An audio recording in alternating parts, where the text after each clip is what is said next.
Добрый дзень, паважаныя сябры. Вось ізноў мы сустракаемся з вами онлайн з маімі любымі чытачамі.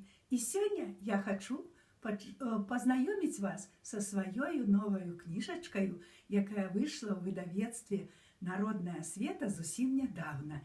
Яна называецца «Бэрак, бэрак, дай цукерак». Тут вершы, якія адлюстроўваюць беларускіх міфалагічных герояў. У кніжачцы 5 раздзелаў. Я прачытаю вам з кожнага раздзела па вершыку.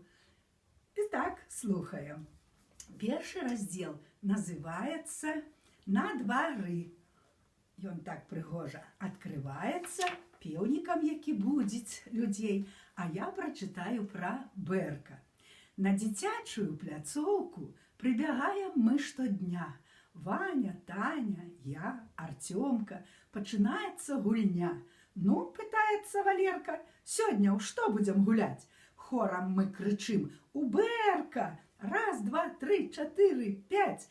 Бэрак, выдумка, ды змалку, ён сябрук вясёлы наш. Бэрак, гэта ў даганялках самы важны персанаж. І каго дагоніць бэрак, той дае яму цукерак. А вясной у свята Пасхі просім мы ў яго каўбаскі. Бэрак, бэрак, дай цукерак, поўны ж у цябе куферак. Бэрак, бэрак, дай каўбаскі, я не еў да самай Пасхі. Хто з вас першы будзе бэркам? Зноў пытаецца Валерка. Ты дражніцца пачынай, разбягаемся, лапай. Вось такі вершык. Другі раздзел называецца «У хаце». І я прачытаю вам верш, які называецца «Ваструха». Хто гэта такая? Вось з вершай даведаецеся. Тату трэба на работу, маме спешна ў магазин. Вось турбота дык турбота, я баюся быць адзін.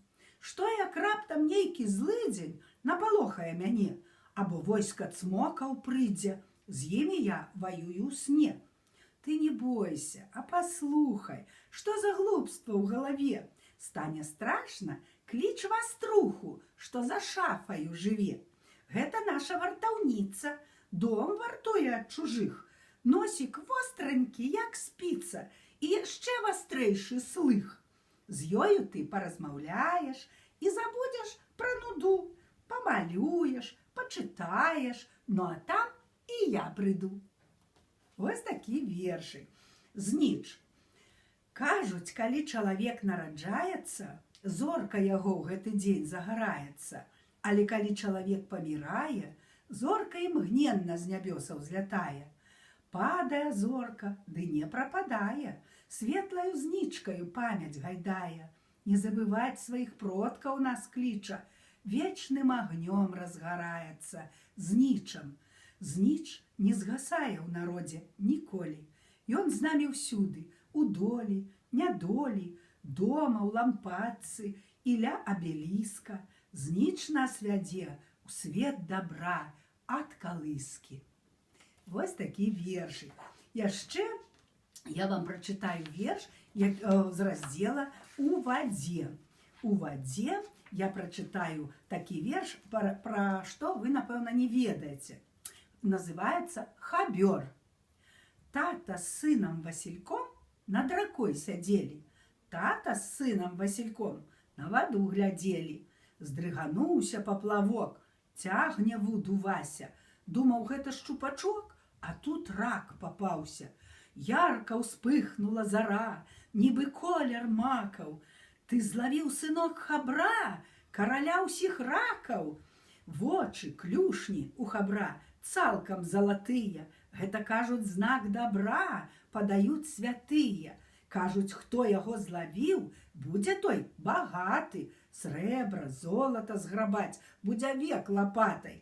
Праўду кажуць людзі? Не, мы ж хабра адправім, хай ён царствуе на дне у сваёй дзяржаве.